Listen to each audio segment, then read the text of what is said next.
The Villa Montezuma is in the historic district of Sherman Heights. The neighborhood is considered an extension of downtown because it's just a few blocks away. There are a number of Victorians in the neighborhood, but the Villa Montezuma has to be one of San Diego's most imaginative designs still standing.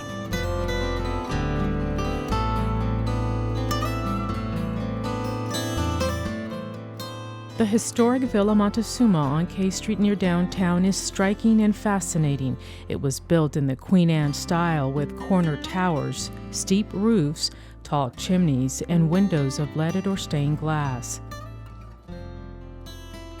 The area was slated to be developed for the more affluent San Diegans. Sherman Heights quickly grew because of the real estate boom of the 1880s. It was named after Matthew Sherman, one of San Diego's pioneers, civic leaders, and land developers. But because of the real estate bust a few years later, it became a neighborhood for the middle class instead.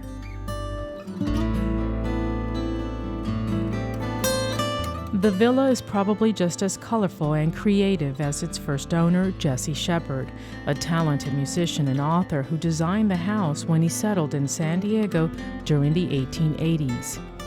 Jesse earned his living through musical performance. So when the boom went bust and the population of San Diego went from approximately 40,000 people down to 16,000, there went his audience that would pay to see him give musical performances. So he really did have to leave town in order to continue working. So Jesse next went back to Europe and he concentrated on his writing. The villa was built in 1887 when Jesse's career would bring him to San Diego for only 2 brief years. Incredibly, the house was built in 6 months. The neighborhood would offer a mixture of large and small lots side by side. Families that had a lot of money purchased a big corner lot and would build a very showy house. They might have outbuildings, they might have horses, their own horses and their own stable. For families of more modest means, they bought a small lot, and this is all interwoven together. So you really had from day one a diverse neighborhood here in Sherman Heights. Visiting the villa is a huge treat for me. The interior is currently closed to the public because it is under restoration, and some areas are off limits even to our cameras. But everything in the villa is striking. Hi, welcome to the villa and welcome to the reception area at the Villa Montezuma. This little room is where Jesse's guests would wait for him to be ready to entertain them in the music room. So it really was a setting to get people ready for the ah moment by coming into the music room. So come on with me into the music room. Jesse's music would have a major influence on the house design. Look at our music room here at the Villa Montezuma. This is my favorite room in the house. It is the biggest space and it was designed to impress people.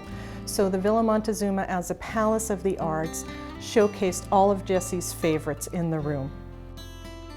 The main room, or music room, is breathtaking with a dark red wood and walnut walls. The portraits on the stained glass windows are impressive. The house is 2 stories high with a kitchen and laundry room in the partial basement. On the south side of the house, there's a tower room with a panoramic view of San Diego. This was Jesse's study. On the second floor was Jesse's retreat. To understand the Villa Montezuma's extravagant design, I had to learn more about the man behind the idea and the influences in his life.